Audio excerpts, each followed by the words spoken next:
Thank you. Senator Kim. Thank you, Chairman. Mr. Rutherford, I'd like to start with you.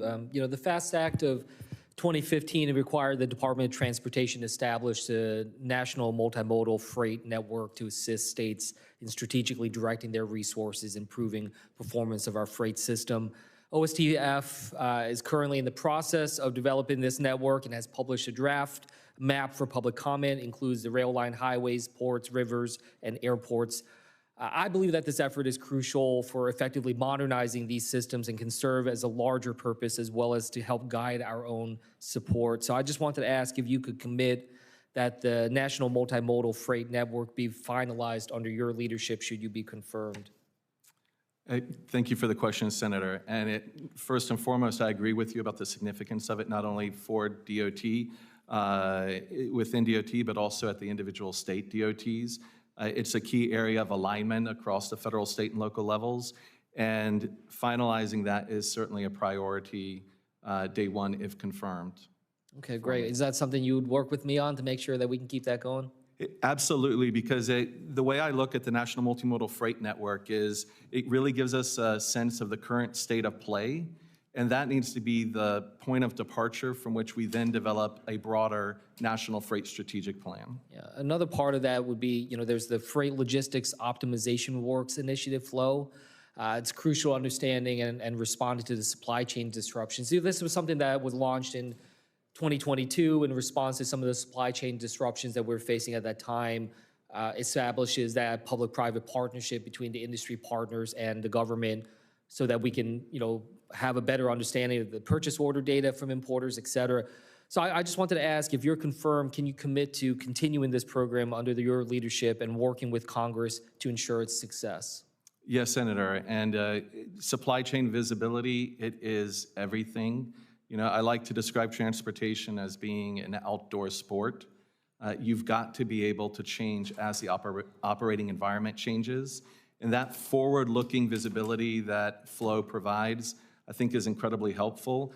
And we've got a great a great base from which to build, but there's a lot more that we can do with that, and I look forward to exploring those opportunities if confirmed. Yeah, just, it's something that, when we look back on, we want to make sure we never have that kind of supply chain disruption before, the effect that it caused on families, on higher prices, and all sorts of other issues. So I'm glad to hear that and hope to be able to work with you on that. Ms. Oz, I'd like to just kind of follow up on some points. A colleague of mine had asked you earlier about the autonomous vehicle efforts, especially when it comes to Google. Asked, in terms of the issues about Google disclosing that their self-driving cars had logged over, 140,000 miles. They disclosed that in 2010.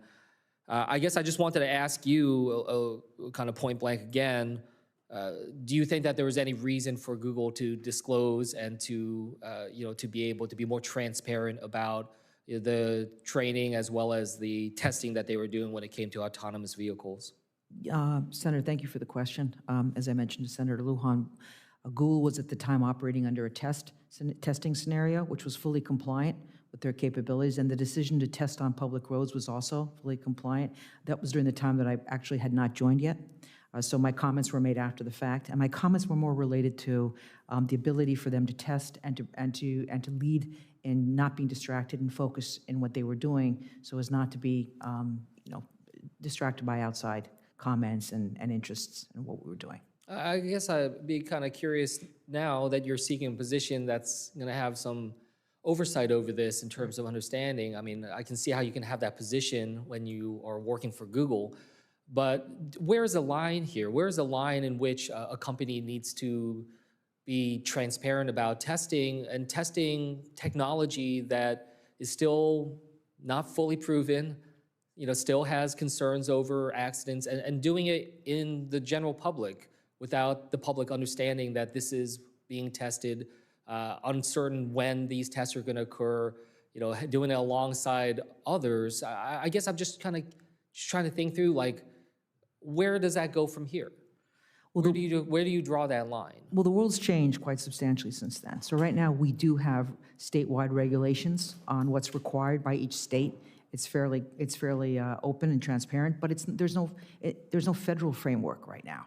And that's mainly the reason why I'm here, sir, is to help inform NHTSA and other regulatory policy bodies on how we can most safely, with the most integrity, using the most unbiased and objective data, ensure that we do this in a public domain and we can scale in an accelerated fashion. Yeah, I guess, just as I'm wrapping up here, I guess I just want to raise the point. I understand that, and I do think that there needs to be conversation about a federal level, across the states as well, you're talking about it. But I guess it just makes me uneasy about what position you would take, when it comes to your position. If your position is going to basically stand by, the kind of approach that Google and other companies should just be able to do whatever they do because any type of public criticism or transparency is going to get in the way. Is going to, distract them, I think is the word that you use. I don't think congressional oversight or our ability to look into what companies are doing is about distracting these companies from what they're doing. I do think that there should be public transparency. So I just raise that I'm worried about what position you will take when it comes to federal rules, federal approaches to this all. And with that, I'll yield back.